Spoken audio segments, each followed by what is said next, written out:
অনেক জন্ম সংপ্রাপ্ত কর্মবন্ধ বিদাহিনে আত্মজ্ঞান প্রদানেন তস্मै শ্রী গুরবে নমঃ। শ্রীমৎ স্বামী সেবানন্দ সরস্বতী মহারাজজির চরণে জানাই শতকোটি প্রণাম। গুরু সেবানন্দ মহারাজজির লেখা থেকে পাঠ। গুরুর চেয়ে শিষ্য বড়। চণ্ডীচরণ সিং নামে আমার এক শিষ্য ছিল। ভদ্রলোক বিহারী। কর্মসূত্রে বাংলার সাঁকরাইল থানার অন্তর্গত রায়গঞ্জ জুট মিলে কাজ করিতে আসিয়া দুর্গা নামে এক মহিলার সহিত বিবাহ সূত্রে আবদ্ধ হইয়া এদেশেই জীবনের বাকি দিনগুলি অতিবাহিত করে। অর্থনৈতিক অবস্থা মোটেই ভালো নয়। 2 ছেলে 3 মেয়ে। মিল বন্ধ হওয়ায় অতগুলি পোষ্য লইয়া চরম দুর্দশায় পড়িয়া যায়। ফলে ভ্যান রিক্সা চালাইয়া অতি কষ্টে অন্ন বস্ত্রের ব্যবস্থা করিত। দুর্গা স্ত্রী হিসাবে অতি উত্তম। সংসারের যাবতীয় কর্ম করার পর মহিষ খাটালের গোবর আনিয়া ঘুঁটে বানাইয়া বাড়ি বাড়ি বিক্রি করিয়া স্বামীকে সংসার নির্বাহে সাহায্য করিত। ছোট ঝুপড়ি, সরকারি জায়গা, কোনো রকমে অতি কষ্টে দিন গুজরান করিত। রতন কর্মকার নামে আমার এক শিষ্যের সহিত পরিচয় হওয়ায় দীক্ষার জন্য সস্ত্রীক আসে। দীর্ঘদিন আসার পর তাহাদের ব্যবহার আমাকে মুগ্ধ করে। কখনোই খালি হাতে গুরু দর্শনে আসিত না। ছোট খেতিতে নিজেদের হাতে গড়া সবজি যথা পালং, লাউ, ওলকপি ইত্যাদি কত রকমের শাক সবজি অতি যত্ন সহকারে নিজেরা ভোগ করার আগে আশ্রমে পাঠাইয়া দিত। যেদিন আসিত সেদিন আশ্রম পরিষ্কার করা, মন্দিরে ধোয়া মোছা, রান্নায় জোগাড় দেওয়া সমস্ত কাজ করিয়া দুপুরে প্রসাদ পাইয়া বিকালে বা সন্ধ্যায় 2 জনই বাড়ি ফিরিত। মাঝে মাঝে গাড়ি ভাড়া বাবদ কিছু দিতে গেলে কিছুতেই নিত না। উত্তরে বলিত, আপনাকে কিছু দিতে পারি নাই, আবার দান গ্রহণ করিয়া ঋণগ্রস্ত হইব।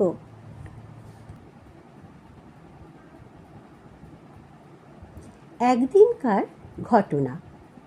আমি বাংলা ছাড়িয়া ঋষিকেশ আশ্রমে আসিব। সারাদিন ভক্ত সমাবেশ। তারই মধ্যে চণ্ডীচরণ একখানি মস্ত বড় রজনীগন্ধা ফুলের মালা লইয়া হাজির। সকলেই অবাক। সবাই তো খালি হাত, চণ্ডী কিন্তু নির্বাক। অশ্রু সজল নয়নে 2খানি চরণ ধরিয়া কান্নায় ভাঙিয়া পড়ে। কি গুরু ভক্তি! আমি তো আমার জীবনে চণ্ডীর মতো ভক্তিবান ভক্ত আর দ্বিতীয় পাইলাম না। আসার কালে একটাই প্রার্থনা, প্রভু আপনার চরণে স্থান হবে তো এই অধমের। একবার কৃপা করে আপনার ঋষিকেশ আশ্রমে নিয়ে যাবেন। এটাই প্রাণের শেষ ইচ্ছা।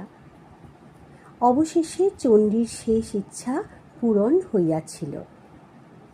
দিন 10 কাটিয়েছিল আমার সাথে। গুরু শিষ্যের ধন চায় না, চায় মন। সেটুকু দিতে পারে না কেহ।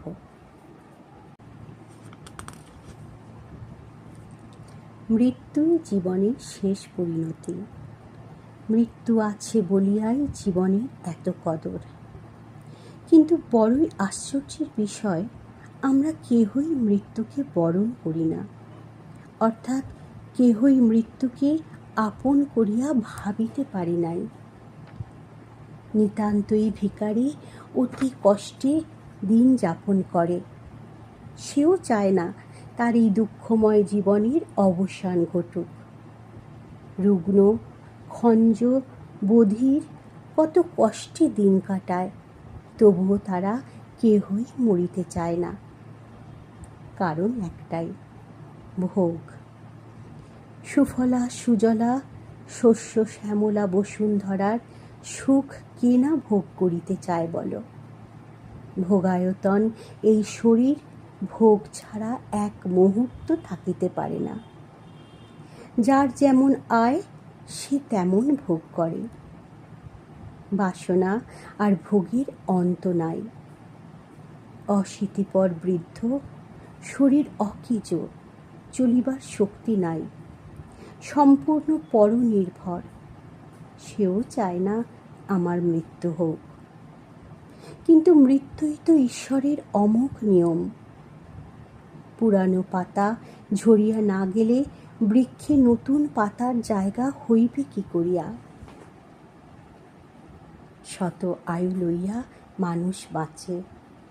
এই হেন সুদীর্ঘ জীবনে কত না ভোগ করিয়াছ, করিতেছ এবং করিবে, তবুও পরিতৃপ্ত হইতে পারিল না। কি বিচিত্র এই ভোগ বাসনা! তাই আমার অনুরোধ, জীবনে নিম্নপক্ষে যেটুকু না হইলে নয় তার বেশি ভোগ করো না। ইহাতে শরীর ও মন উভয়ই ভালো থাকিবে। আর যে শরীর ঈশ্বর সাধনায় লাগে না, তাহার কি বা প্রয়োজন বলো? পশু পাখি কীট পতঙ্গ সবই অজ্ঞানী, কিন্তু বিধাতা মানুষকে হুঁশ দিয়াছেন বোধ শক্তি, কিন্তু তাহার যথার্থ প্রয়োগ হয় না। এটাই অনুতাপের বিষয়। তাই গোপীদের ভাষায় বলি, মরণরে তুহু মম শ্যাম সমান। মরণকে শ্যাম সুন্দর মনে করিয়া তাহাকে ভালোবাসিতে চেষ্টা করো। জীবনের সায়ান্নে যমদূত যখন দুয়ারে খাড়া, আমরা কেহই তাহাকে আহ্বান করি নাই, কিন্তু তিনি তো ধর্মরাজ, ধর্ম পালন করাই তাহার কর্তব্য। আমি যাইব না বলিয়া শত অনুরোধ করিলে তিনি শুনিবেন না, জোর করিয়া মারিয়া ধরিয়া লইয়া যাইবেন। কিন্তু আমি যদি স্বেচ্ছায় তাহার সাথে যাইতে প্রস্তুত থাকি, তবে তিনি অতিশয় যত্ন সহকারে রথে চড়াইয়া লইয়া যাইবেন। সদ্গতির যথাযথ ব্যবস্থা তাহারই হাতে। তাহার সহিত অর্থাৎ মৃত্যুর সহিত যাহাদের সদ্ভাব আছে, তাহাদেরই সদ্গতি হয়, নয়তো কেবলই দুর্গতি। তাই জীবনের শেষ মুহূর্তে সেই ধর্মরাজের শরণ লওয়াই ভালো। তাহা ছাড়া ঈশ্বরের নিয়ম তো কেউই লঙ্ঘন করিতে পারিবে না। সকল নিয়ম সবার জন্য নহে। শাস্ত্রে বলা আছে, সন্ন্যাসী কামিনী কাঞ্চন হইতে দূরে থাকিবে, কারণ সাধন পথে এরাই বড় বাধা। আবার একজন সংসারীর ক্ষেত্রে এই দুটির বিশেষ প্রয়োজন। কামিনী ছাড়া বংশ বিস্তার হইবে না, আর কাঞ্চন ছাড়া সংসার নির্বাহ হইবে না। শাস্ত্রে বলা আছে, সন্ন্যাসী অরতি জনসংসদী হবে, অর্থাৎ রতি মানে প্রেম। একমাত্র ঈশ্বর ছাড়া কাহারও প্রতি প্রেম প্রদর্শিত হইবে না। আর জনসংসদী মানে বস্তু ও ব্যক্তির সহিত সম্পর্ক স্থাপনা চলিবে না। অপরপক্ষে প্রেম বা ভালোবাসা ছাড়া সংসারে বন্ধন রবে না। সংসারের ভালোবাসা কামজনিত বা কামনা বাসনাযুক্ত বলিয়া ইহাকে ভালোবাসা বলাই ভালো। ইহা প্রেম নহে। আর সংসারটাই তো সম্পর্কযুক্ত। বিনা সম্পর্কে সংসারের অস্তিত্ব কোথায়? শাস্ত্রে বলা আছে, সন্ন্যাসীর সঞ্চয় রহিত হইবে। অর্থাৎ জীবনে কোনো বস্তু পরে ব্যবহার করিব বলিয়া রাখিয়া দেওয়া নিষেধ। আবার সঞ্চয় বৃত্তি না থাকিলে প্রকৃত সংসারী হওয়া যাইবে না। সন্তান সন্ততির ভবিষ্যৎ ভাবিয়া প্রত্যেক পিতামাতা কিছু না কিছু বিত্ত সঞ্চয় করিয়া রাখেন। তাহা হইলে পরিষ্কার বোঝা গেল যে সকল নিয়ম সবার জন্য নহে। একই খাদ্য যেমন সবার মনোপুত হয় না, ঠিক তেমনি একই নিয়ম সবার জন্য প্রযোজ্য নহে। তবে সারাটা জীবন সংসারের ফাঁদে পড়িয়া কলুর বলদের মতো খাটিয়া মরাটাও কোনো মহত্বের ব্যাপার নহে। সাবধান। কষ্টার্জিত সুখ দীর্ঘস্থায়ী হয়। অপরপক্ষে যে সুখ অতি সহজেই প্রাপ্ত হয় তাহা বেশি দিন টেকসই হয় না। বৃক্ষের ক্ষেত্রে আমরা দেখিতে পাই, কদলী বৃক্ষ 1 বৎসরের মধ্যেই ফল দেয়, কিন্তু ফল দেওয়ার পরেই বৃক্ষটি মরিয়া যায়। আবার নারিকেল বৃক্ষের ক্ষেত্রে অন্য ব্যাপার। কমসে কম 10 বৎসর কাল লালন পালন করার পর গাছে ফল ধরে। আর ওই যে ফল দেওয়া শুরু, তো কমপক্ষে 100 বৎসর এক ক্রমে ফল দিতেই থাকে। তবে অতি বৃদ্ধ অবস্থায় ফলন কমতে দেখা যায়। মানুষের ক্ষেত্রেও দেখিয়াছি, যাহারা জীবনের অনেকটা সময় নিজেকে তৈয়ারি করিতে সাধনা করে, তাহারাই বাকি জীবনে দীর্ঘমেয়াদী শোক ভোগ করে। আর যাহারা লেখাপড়া না করিয়া পিতামাতার আদেশ মতো না চলিয়া বিপদগামী হয়, তাহারা সারাটা জীবন হাহাকার করিয়া মরে। অল্প বয়সে বিবাহ করিয়া 4-5টি বাচ্চার পিতা হইয়া সংসারের ঘানি টানিতে ক্ষত বিক্ষত হইয়া যায়। কিন্তু চোরা না শুনে ধর্মের কাহিনী। ফলে যাহা ঘটিবার তাহাই ঘটে। সুস্থ স্বাভাবিক জীবন যাপন করা বড়ই ভাগ্যের ব্যাপার। যাহারা বেদের বিধান চতুরাশ্রম মানিয়া চলেন, তাহারা জীবনের শেষ প্রান্তে ভার অর্পণ করিয়া ঈশ্বর সাধনায় রত থাকেন।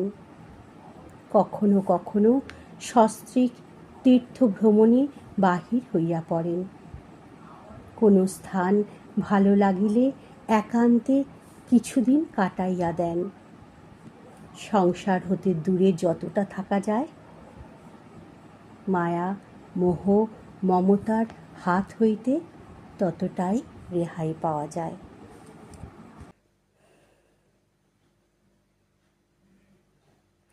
নমস্কার। প্রার্থনা করি সকলে ভালো থাকুন, সুস্থ থাকুন। আর আমাদের এই প্রচেষ্টায় যদি কোনো ত্রুটি থাকে বা উচ্চারণে ভুল থাকে, তবে নিজ গুণে ক্ষমা করে দেবেন। আর এই পাঠ অন্যান্য ভক্তদের কাছে দয়া করে শেয়ার করে দেবেন, যাতে তাঁরাও পূর্ণার্জনের পথে এগিয়ে যেতে পারেন। জয় গুরু।